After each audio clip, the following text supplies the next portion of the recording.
নমস্কাৰ বোলো সকলোকে পুনৰবাৰ আপোন নিউজৰ অন্য এটা ভিডিঅ'লৈ স্বাগতম জনাইছোঁ। আপুনি যদি জিঅ' কোম্পানীৰ সিম কাৰ্ড ব্যৱহাৰ কৰে তেন্তে আপোনালোকৰ কাৰণে এটা বিৰাটেই ভাল খবৰ ওলাই পৰিছে। আপুনি বাৰু কি কোম্পানীৰ সিম কাৰ্ড ব্যৱহাৰ কৰে কমেন্ট সেকশনত জনাবচোন। যদি জিঅ' সিম কাৰ্ডেই ব্যৱহাৰ কৰে তেনেহ'লে আপোনালোকৰ কাৰণে এটা বিৰাটেই ভাল খবৰ ওলাই পৰিছে। তো সেই ভাল খবৰটোনো কি সেই সম্পৰ্কত আজিৰ এই ভিডিঅ'টোত মই আপোনালোকক জনাম। তো ভিডিঅ'টো প্ৰথমৰ পৰা শেষলৈকে চাই থাকিব। মই শ্ৰীপাঞ্জি গগৈ, আপোনালোকে চাই আছে আপোন নিউজ। আহক আৰম্ভ কৰোঁ আজিৰ ভিডিঅ'। আজিৰ ভিডিঅ'টো আৰম্ভ কৰাৰ আগতে আপোনালোক সকলোকে সৰুকৈ এটা অনুৰোধ, যদি খবৰটো চাই ভাল পায় তেন্তে লাইক এটা কৰি থৈ যাব, আৰু চেনেলটো যদি ছাবস্ক্ৰাইব কৰা নাই তেন্তে চেনেলটো ছাবস্ক্ৰাইব কৰি ল'ব, যাতে এনেকুৱা ধৰণৰ খবৰবিলাক আপোনালোকে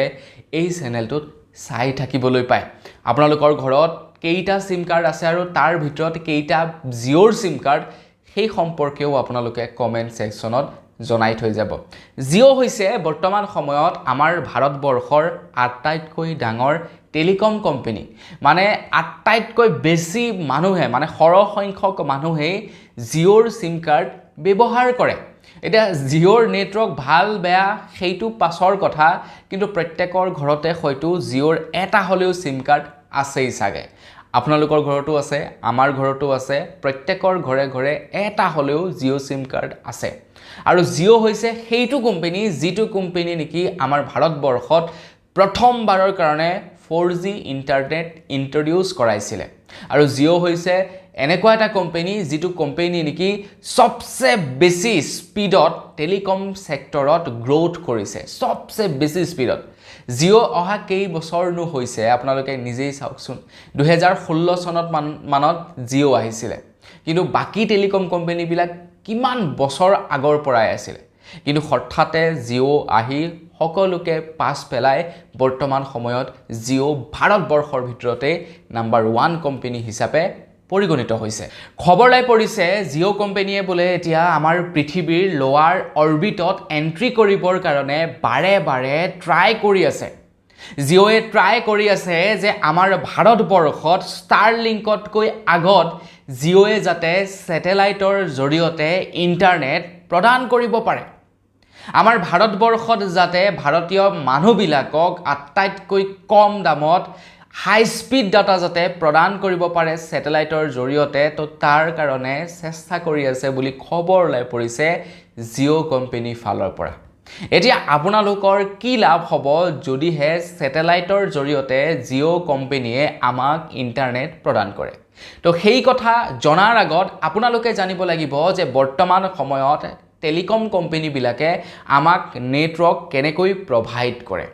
টেলিকম কোম্পানীসমূহে জেনেৰেলি আমাক টাৱাৰৰ জৰিয়তে ইণ্টাৰনেট প্ৰদান কৰে, আৰু এই টাৱাৰসমূহ কানেক্ট হৈ থাকে ফাইবাৰ কেবুলৰ জৰিয়তে। আমাৰ পৃথিৱীৰ ইমূৰৰ পৰা সিমূৰলৈকে গোটেই তলৰ ভাগত কিছু কেবুলৰ জৰিয়তে টাৱাৰবিলাক সংযোগ হৈ থাকে, ইটোৰ পৰা সিটো টাৱাৰ সংযোগ হৈ থাকে, আৰু সেই টাৱাৰবিলাকৰ জৰিয়তেই ডাটা ট্ৰান্সফাৰ হয় আৰু আমাক নেটৱৰ্ক প্ৰদান কৰে। আমি যেতিয়া নেকি কোনো এজন ব্যক্তিক কল কৰোঁ, কল কৰাৰ লগে লগে আমাৰ পৰা কলৰ ছিগনেলটো যায় আমাৰ ওচৰত থকা টাৱাৰটোলৈ, আৰু সেই টাৱাৰটোৰ জৰিয়তে যিজন ব্যক্তিলৈ আপুনি কল কৰিছে সেই ব্যক্তিজনলৈ ৱাৰৰ জৰিয়তে ছিগনেল যায়, আৰু তেখেতৰ ওচৰত যিটো টাৱাৰ আছে সেই টাৱাৰটোৰ জৰিয়তে মানে ৱাৰলেছ প্ৰক্ৰিয়াৰে মোবাইলটোলৈ আপোনাৰ ফোনটো গৈ পাইগৈ। এইটো হৈছে টেলিকম কোম্পানীসমূহে বৰ্তমান সময়ত ব্যৱহাৰ কৰি থকা এটা পদ্ধতি, যিটোৰ জৰিয়তে আমি SMS কৰিব পাৰোঁ, যিটোৰ জৰিয়তে আমি ইণ্টাৰনেট ব্যৱহাৰ কৰিব পাৰোঁ, যিটোৰ জৰিয়তে আমি কোনো এজন ব্যক্তিক কল কৰিব পাৰোঁ। কিন্তু বৰ্তমান সময়ত আন এটা পদ্ধতি ওলাইছে। সেই পদ্ধতিটো হৈছে আপোনালোকে লাভ কৰিব ডাইৰেক্টলি ছেটেলাইটৰ পৰা ইণ্টাৰনেট। ডাইৰেক্টলি ছেটেলাইটৰ পৰা আপোনালোকে ইণ্টাৰনেট লাভ কৰিব। মাজত টাৱাৰৰ কোনো ধৰণৰ ছিষ্টেমেই নাই। মাজত আপোনালোকে টাৱাৰৰ ব্যৱহাৰ কৰিব নালাগে, ডাইৰেক্টলি ছেটেলাইটৰ পৰা আপোনালোকে ছিগনেল পাব, আৰু আপুনি কৰা কলটো ডাইৰেক্টলি ছেটেলাইটলৈ যাব, আৰু ছেটেলাইটে ডাইৰেক্ট কোনজন ব্যক্তিক সেই কলটো লগাব লাগে সেই ব্যক্তিজনক লগাই দিব। টাৱাৰৰ ব্যৱহাৰ নহয়। কিবা কাৰণত যদি কেতিয়াবা টাৱাৰ ভাঙি পৰিও যায় তাৰ পাছতো আপোনালোকে কল কৰি থাকিব পাৰিব কোনো ব্যক্তিলৈ আৰু স্যাটেলাইটৰ সেইটো হৈছে ব্যৱহাৰ আৰু সেই স্যাটেলাইটৰ জৰিয়তে এতিয়া জিঅ'য়ে আপোনালোকক ইন্টাৰনেট বা আপোনালোকক জিঅ'ৰ সাৰ্ভিস দিব বিচাৰি আছে কিন্তু ষ্টাৰলিংক নামৰ এটা কোম্পানীয়ে বৰ্তমান সময়ত স্যাটেলাইটৰ জৰিয়তে ইন্টাৰনেট প্ৰদান কৰি আছে আমাৰ ভাৰতত অৱশ্যে ষ্টাৰলিংকে ইন্টাৰনেট দিয়া নাই কিন্তু ষ্টাৰলিংক আমাৰ ভাৰতত আহিব বুলি খবৰ ওলাই পৰিছে কিন্তু ষ্টাৰলিংকৰ ইন্টাৰনেট ব্যৱহাৰ কৰাটো আমাৰ কাৰণে কষ্টলি হ'ব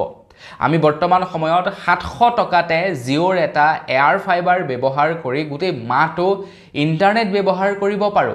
কিন্তু ষ্টাৰলিংক কোম্পানীটোৰ আপোনালোকে এমাহ ইন্টাৰনেট ব্যৱহাৰ কৰিবৰ কাৰণে প্ৰায় 4-5 টকা খৰচা কৰিব লাগিব এইটো অকনমান কষ্টলি প্ৰক্ৰিয়া হৈ যায় যেহেতু ডাইৰেক্টলি স্যাটেলাইটৰ জৰিয়তে আপোনালোকক ইন্টাৰনেট প্ৰদান কৰে তো সেইভাবে অকনমান কষ্টলি হয় আৰু ষ্টাৰলিংক কোম্পানীৰ যিজন ওনাৰ তেখেত হৈছে এলন মাস্কৰ যিমান বিলাক ব্ৰ্যান্ড আছে গুটেই ব্ৰ্যান্ড বিলাকে বাকি ব্ৰ্যান্ড বিলাকৰ তুলনাত অকনমান কষ্টলি হয় এটা খবৰলৈ পৰিছে ষ্টাৰলিংক আমাৰ ভাৰতত এন্ট্ৰি কৰাৰ পূৰ্বে এতিয়া জিঅ' এন্ট্ৰি কৰিব বিচাৰিছে স্যাটেলাইটৰ জৰিয়তে ষ্টাৰলিংকতকৈ পূৰ্বে আমাক ইন্টাৰনেট প্ৰদান কৰিব বিচাৰিছে জিঅ' কোম্পানীয়ে এটা জিঅ' কোম্পানীয়ে যদি হে ষ্টাৰলিংকতকৈ আগত আমাক ইন্টাৰনেট প্ৰদান কৰে তেতিয়া আমাৰ কি হ'ব আমি যতেই নাথাকো কিয় সাগৰৰ মাজতেই থাকো বা আমি পাহাৰৰ ভিতৰতেই থাকো আমি পিছপৰা কোনো এখন মানে গাঁৱতে নাথাকো কিয় আমি সব জায়গাতে প্ৰপাৰ ইন্টাৰনেট লাভ কৰিম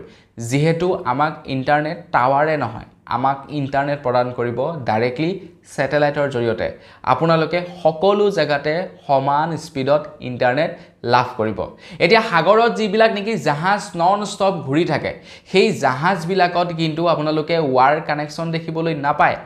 গতিকে সেইবিলাকে ইন্টাৰনেট কোৰ পৰা লাভ কৰে তো সেই ডাঙৰ জাহাজ বিলাকেও স্যাটেলাইটৰ জৰিয়তে ইন্টাৰনেট লাভ কৰে আৰু বৰ্তমান সময়ত প্ৰায়বিলাক জাহাজক ষ্টাৰলিংক কোম্পানীয়ে ইন্টাৰনেট প্ৰদান কৰি আছে যাৰ কাৰণে নেকি সাগৰৰ মাজৰ থকাৰ পাছতো জাহাজ বিলাকে ইন্টাৰনেট লাভ কৰি থাকে খবৰ ওলোৱাৰ দৰে সঁচাকৈ যদি ষ্টাৰলিংকতকৈ পূৰ্বত জিঅ'য়ে আমাৰ ভাৰতবৰ্ষত স্যাটেলাইটৰ জৰিয়তে ইন্টাৰনেট প্ৰদান কৰিব পাৰে তেতিয়া আমি ভাল ইন্টাৰনেট লাভ কৰিম আমি হাই কোৱালিটি স্পিডত ইন্টাৰনেট লাভ কৰিম আমি ইন্টাৰনেটৰ সমস্যাত আৰু কেতিয়াও নুভুগো আমি প্ৰপাৰ ভাল 5G ডাটা লাভ কৰিম বা প্ৰপাৰ 5G নেটৱৰ্ক লাভ কৰিম ষ্টাৰ মানে যদি হে স্যাটেলাইটৰ জৰিয়তে জিঅ' কোম্পানীয়ে ইন্টাৰনেট দিবৰ কাৰণে আমাক সক্ষম হয় এতিয়া আপোনালোকে চাবচোন আমাৰ ভাৰতবৰ্ষত যিমান বিলাক নেকি ডিছৰ কানেকশন আছে ধৰি লওক টাটা স্কাই হৈ গ'ল এয়াৰটেল হৈ গ'ল অন্যান্য যিমান বিলাক ডিছৰ কানেকশন আছে ডিছ বিলাকৰ কোনো ধৰণৰ নেটৱৰ্ক নাথাকে আপোনালোকে এবাৰ লক্ষ্য কৰিবচোন তো ডিছ বিলাকে এক্স্যাক্টলি নেটৱৰ্ক পায় কৰ পৰা তো তেওঁলোকে ডাইৰেক্টলি নেটৱৰ্ক পায় সেই স্যাটেলাইটৰ জৰিয়তে স্যাটেলাইটৰ পৰা ডাইৰেক্টলি তেওঁলোকৰ ওচৰত সিগনেল আহে আৰু সেই সিগনেলটোক কনভাৰ্ট কৰে আমাৰ টিভি সমূহলৈ গতিকে সেই সিস্টেমটো হ'ব এতিয়া আমাৰ মোবাইল বিলাকৰ ক্ষেত্ৰতো আমাৰ মোবাইল সমূহেও এতিয়া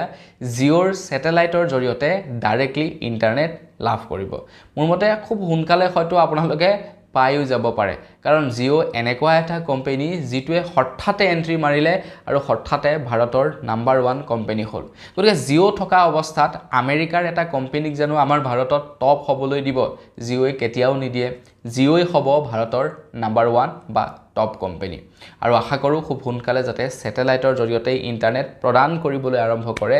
জিঅ' কোম্পানীয়ে তো বন্ধুসকল আপোনালোকে কি কোম্পানীৰ সিম কাৰ্ড ব্যৱহাৰ কৰে সেই সম্পৰ্কে জনাব তো সেইভাবেই কয় যে সময়ে মানুহক চেঞ্জ হোৱাৰ দৰকাৰ আছে সময়ে মানুহক আপগ্ৰেড হোৱাৰ দৰকাৰ আছে যিয়ে চেঞ্জ হ'বলৈ শিকে যিয়ে আপগ্ৰেড হ'বলৈ শিকে হিহে টিকি থাকে হিহে উন্নতি কৰে ঠিক একেই কথা হৈ গ'ল জিঅ'ৰ ক্ষেত্ৰত বিএছএনএল হৈ তাহানি দিনতে থাকিলে হি তাহানি দিনতে থাকিল